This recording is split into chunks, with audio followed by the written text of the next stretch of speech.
We all know the staples: turkey, potato, stuffing, pumpkin pie. Yeah, those are likely some of the foods that will be on your Thanksgiving dinner table. So how did those foods become our Thanksgiving meal? Good question. Heather Brown joins us right now. Here's what we do know. It wasn't the Pilgrims and the Wampanoag. No, it was not. You know, back in 1621, during what's known as the very first Thanksgiving, they probably had a lot of turkey, but not a lot of it. Venison was actually the big meat. They didn't have potatoes back then and no pies because they weren't yet growing wheat.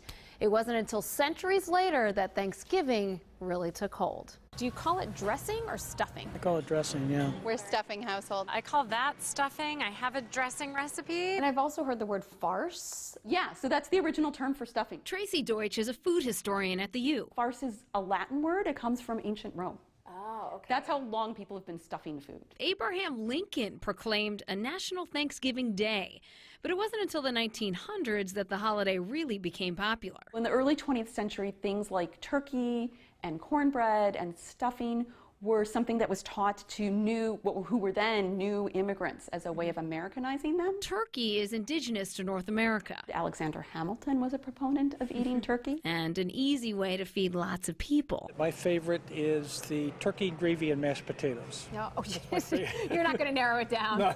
Potatoes were common at the time after being brought to the U.S. by immigrants. That's what teachers thought Anglo-New England immigrants had eaten. These are the foods that sort of became put forward as important American foods. Cranberries. I gotta say, I love the cranberries. Cranberries are also native and ripen in the fall. Why pie? Why not cake or cookies? It's the only time of year certain dishes we make. Pie is actually really interesting. I don't quite get that. I would eat pumpkin pie every day of the year. Because it's a really old kind of food, and it was conventionally a way of preserving food.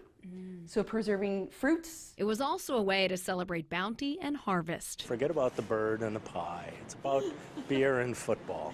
Happy Thanksgiving. A very busy day today at Lunds and Byerly's, and Professor Deutsch says it's also important to remember there are plenty of people who don't celebrate Thanksgiving with these foods and said they might cook dishes that represent their own ethnic or family traditions but still come together really for that camaraderie and to be grateful. So are you stuffing or dressing?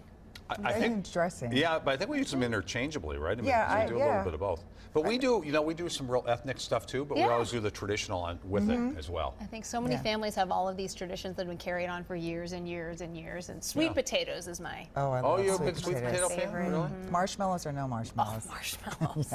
Please. Getting hungry, Heather. All right. Hang in there. 2 days, Heather. If you have a good question for Heather, please email it by going to WCCO.com/links.